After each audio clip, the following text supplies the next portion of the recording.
All right, this is a Knegt 404 G2E battery electric tractor that I've been fortunate enough to borrow and try here on our farm for a little while now, thanks to Marty and the good folks at Map Agri in Ontario who started importing these tractors to Canada. The conversion to electric is done in Holland by Knegt using a machine that's the main tractor running gear is made in China by Dongfeng. So this is a nominal 55 horsepower equivalent.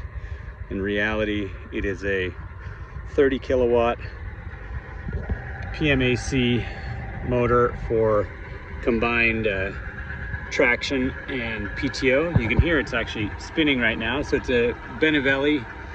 I looked them up. I can't remember what series this is called, but you can probably find it from these part numbers if need be.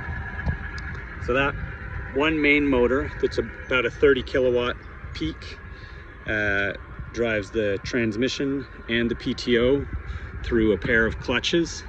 And because of the clutches and the PTO, that's why you hear it spinning now at idle. It's programmed and set up to run kind of like a diesel. And then the second motor in front, which is a fair bit smaller, which is a 15 kilowatt peak, is the hydraulic motor. I'll show you a little bit better in a second. But so yeah, this is the sound of the tractor idling.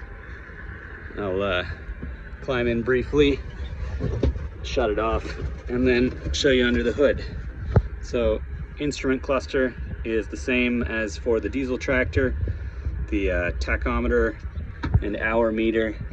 Hour meter is currently showing 10 on this one.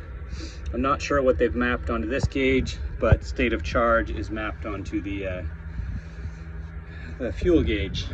There's another state of charge meter on the pack. So yeah, it's a comfortable but small cab, probably spacious and luxurious by Chinese standards, but on the small side by Euro and North American standards. I'm going to turn off the motor just now. There we are, back to quiet. So now it's fully silent. I'm going to open the battery compartment under the hood.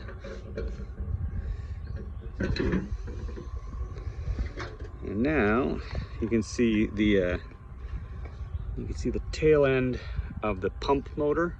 So that's the 15 kilowatt motor that's dedicated to hydraulics.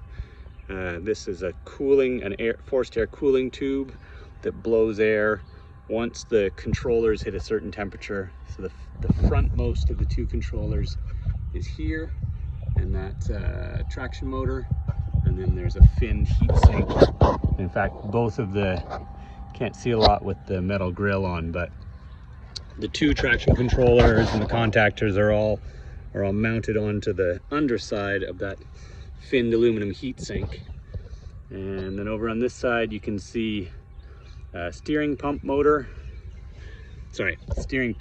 driven by the pump motor, and then there's the second hydraulic pump. So the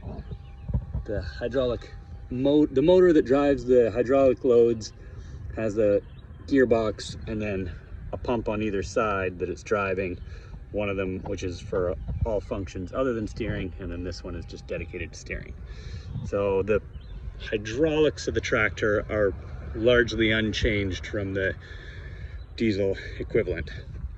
This little auxiliary switch is just 12 volt accessory power to the dash and logic and communications, and then the bulk of the power for traction and hydraulics comes from this big 100 volt pack, which is lithium iron phosphate. It is ostensibly a 350 amp hour pack, or 33.6 kilowatt hours on this tractor. It's big and beefy, and I found that it is more than adequate for this tractor to provide really substantial runtime for light tillage jobs I was finding that we were doing half an acre with 4 kilowatt hours.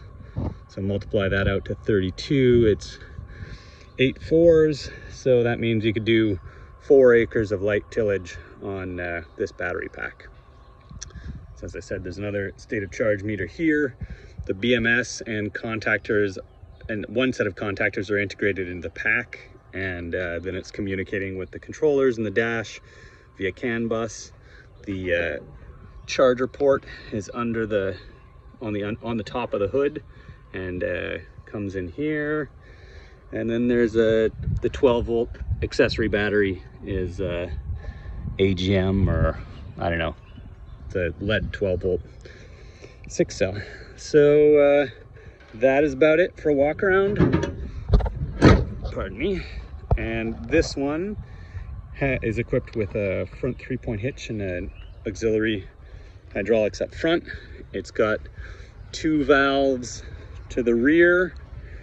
One of these is a motor spool, and the other one is a normal double acting spool. The rear 3-point hitch is category 1 and the front is category 0. Cab has ventilation and heat via resistance heater, but no AC. But front and rear windshields do open even more than they're currently open. And I've found that that's, so there's the front windshield opens like that, which is kind of common for European tractors, and it provides adequate ventilation. I don't think the energy expenditure of AC is justified on a tractor like this. So yeah, I've had it for, I had a different one, and then one with a loader that I didn't like as much. This one without a loader I find is a lot more appropriate and appropriate to our needs and useful. And generally I've been really liking this. It's a neat piece of work. It's got limitations, but runtime, power, all these things, the crucial fundamentals are up to snuff. All right, hope this is useful to someone. Have a great day.